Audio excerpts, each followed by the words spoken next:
Hello everyone, how is everyone doing? It is your fallen angel, and we are back with another video. Before we get started, a couple side notes. Please check out our Patreon if you guys would love to support us more. We have a plethora of different topics there. All the PDFs are on there and fully explained. We also have a Rumble page as well. Links will be all in the description, as well as the channel links. So feel free to check those out if you would like. But other than that, we will be starting with self-hypnosis. Now, self-hypnosis is very important because it's not just about the hypnotic spell. It's not just about this magic hypnotic state. It's about understanding how people have certain mindsets. It's about understanding how people program themselves, right? You often see someone who's extremely depressed, but this is often because of the programming they've done through their own self. We've seen some people that are super motivated, super disciplined, super happy. This is because they programmed themselves to be this way. So this is important that we get into self-hypnosis because it ties into temperament and it also ties into the astral realm. So let's get started. For self-hypnosis, you need to get yourself in a deep trance. The following is an excerpt from a treatise on astral projection by Robert Bruce, How to Enter a Trance. So in the previous video, guys, we talked about how to enter trances. We talked about light trances, medium trances, and the more deeper trances. So, relax and calm your mind through breath awareness. Imagine you are climbing down a ladder in the dark. Don't visualize a ladder, just imagine you can feel yourself doing it. On the exhale, feel yourself climbing a step or two down the ladder. On the inhale, feel yourself holding still on the ladder. Now, this is a visualization tactic to help you relax. This tactic allows you to more so make sure that the left hemisphere of the brain is slowly turning off. While they're in cohesion because of the corpus callosum, we are trying to reduce its effects, right? We want to reduce the discrimination that the logical brain is giving us. We want to just really focus on the right hemisphere brain, right? What is needed is a mental falling effect inside your mind that changes the level of brainwave activity from the awake level, known as the beta, to the asleep level, alpha, or the deep sleep level, the theta. Once your level of brainwave activity reaches alpha, you will enter a trance. Keep doing this for as long as it takes. The time it takes to enter trance will vary, depending on your experience with deep relaxation and mental calmness. So guys, in the previous videos, we've talked about brainwaves and how they are intertwined with how hypnosis works. Alpha waves is basically the state of mind you want to be in for hypnotic states or astral projection. This is the state where you're completely relaxed and your logical side brain is intrinsically not necessarily off, but it is open to suggestion. That's why the right side brain is open to suggestion, creativity, and art. It's just open to suggestion. It's very lucid in a way.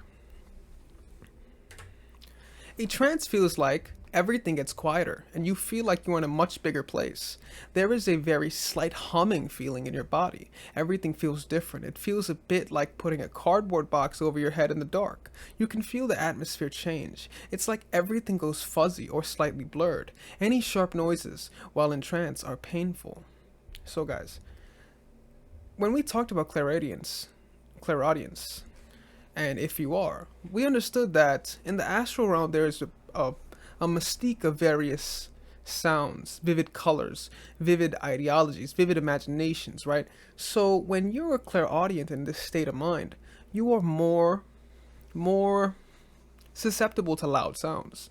Now, you may say, and for the people that when you listen to music, I know there's a lot of people out there, when you listen to music, you don't let it get to a certain sound decibel too high. Not because you're paranoid that you might lose your hearing, but because it's just so uncomfortable to have that much sound and vibration in your ear at once. So you keep it about 60 to 70% at what the level would allow you to.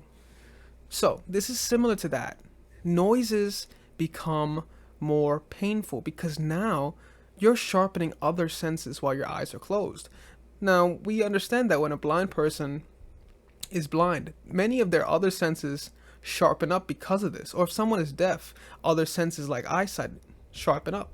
So we know that when one of our senses is down in sense, we know that the other senses will pick up, and it knows that it has to be more wary of what's going on. So this is why when you're in a trance state, hearing, imagination increase in the astral realm. A deep trance. The level of trance you achieve depends on greatly on your relaxation, concentration skills, and willpower. Willpower is extremely important, guys, because you have to truly believe this, because your fear will hold you back from entering a deep trance. To enter a deep trance, theta level and beyond, you have to concentrate much more and for much longer on the mental falling sensation aided by breath awareness. The first level of trance, when you get very heavy, is quite deep enough for projection. I strongly advise against forcing yourself deeper than a light trance until you have plenty of experience with the trance state. So guys, when you're in this trance state, breathing is important, right? Breathing is how you keep your subconscious mind weary of what's going on. Right? This is how you have control of what's going on. Whenever you're in a deep situation or you're just living, breathing allows you to stay present, right? Don't allow your mind to wander, because your mind is very creative. Allow yourself to be present. And if you're present within this sensation, it will allow you to project and put yourself under hypnosis much easier. How can you tell if you are entering a deep trance? There are 4 very noticeable symptoms. An uncomfortable feeling of cold that doesn't make you shiver, coupled with a steady loss of body heat. Mentally, you will feel very odd and everything will feel extremely slow. Your thought process will slow down, as if you had been given a strong pain-killing injection. You will feel dissociated from your body, a strong floating sensation, and everything will seem far away. Together, total physical paralysis. Note, these 4 things altogether signify you are entering a deep trance. Do not mistake the mild floating sensation you sometimes get with a light trance, as your astral body comes loose, or the slight loss of body heat from sitting still for a long time, and the mild paralysis, the heaviness, for a deep trance. The sensation of a deep trance is quite uncomfortable and unmistakable for what it is. So guys, what we have to understand is when these 4 symptoms are intrinsically showing you that your physical body, you could exit the physical body and enter the astral plane. So why do we have to specifically say a steady loss of body heat? Because if you stay in a position for a long time, your body has to maintain a certain temperature to make sure you are alive and well, right?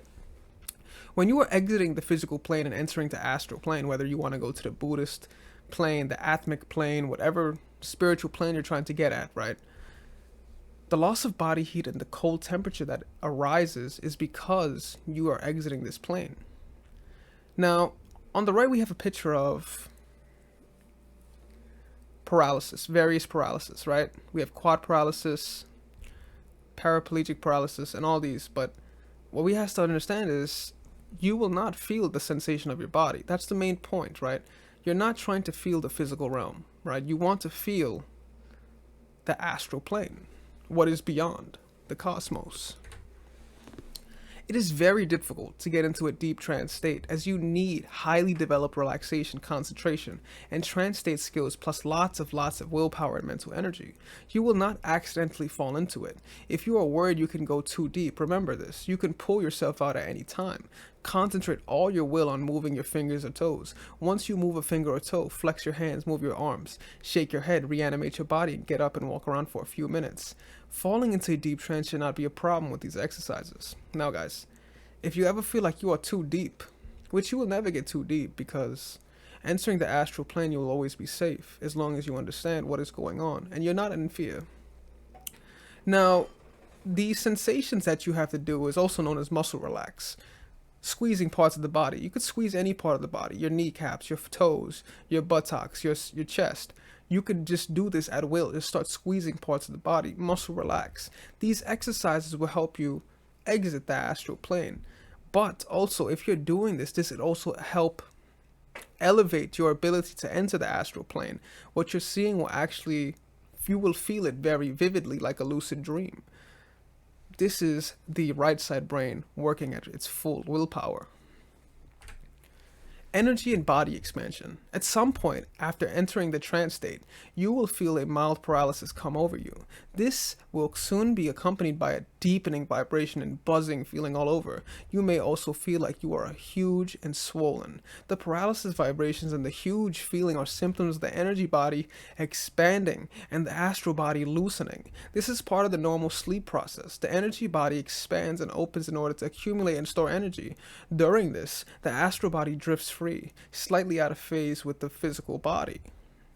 So when we are in a theta state or a delta state, when it's at a deep sleep, a deep non-REM sleep, the subconscious never sleeps. We must recognize this, right? The subconscious never sleeps. The subconscious is always awake. That is because we are etherical in nature. Now, when the body is drifting freely, the astral body is drifting freely, we will feel an energy body expansion. Now, you're not going to feel like you're getting bloated, right? That's not what's going to happen, because it's not physical water, hydrogen within our body, right? 70% of our body is water for men, about 60 to 65% for women. So we're not going to feel some expanding in the human vessel. We're going to feel expanding within the 7 chakras. That's what we're going to feel expanding in. These chakras are going to spin clockwise. And if you want to really get something done in the astral plane or trying to project, you could imagine these chakras going counterclockwise, all 7 going counterclockwise. Some people use tape recorders and listen to the talking through in statements. The drawback here is when in a deep trance state, sounds can become very painful and jar the nervous system. Everyone is individual, and one should experiment to find the best individual methods. What works for one person may not work for another. While in this state, you can regress into a past life by walking through a door or portal in your mind. The deep trance state is the time to make repeated affirmations to yourself to program your mind. Self-hypnosis is like hypnotizing others. With the exception, you make the statements to yourself again and again and again. Several sessions may be necessary. Bring yourself out slowly and gradually as you would do in returning from the astral.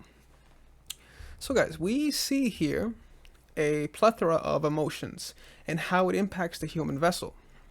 As we see here, none of them fill up the body as much as happiness does. Happiness fills the entire vessel up. We see that depression is the second closest. While it fills the body up, it's missing part of the torso. So it is essential that when we are programming ourselves, we are programming ourselves with positive thought, because these positive thoughts, emotions will follow. And if emotions follow, this will manifest into the physical realm. We have to be very conscious of what we're saying. We cannot be fearful of these things. We have to be prominent, diligent, and happy with what we're saying and doing, because this is how we will hypnotize ourselves to do the positive things, do the hard work, do the things that we usually are so self-conscious of doing, things you're normally scared of doing, because you programmed yourself to think that way. You have to understand your brain is extremely adaptable to whatever external stimuli it's thrown at.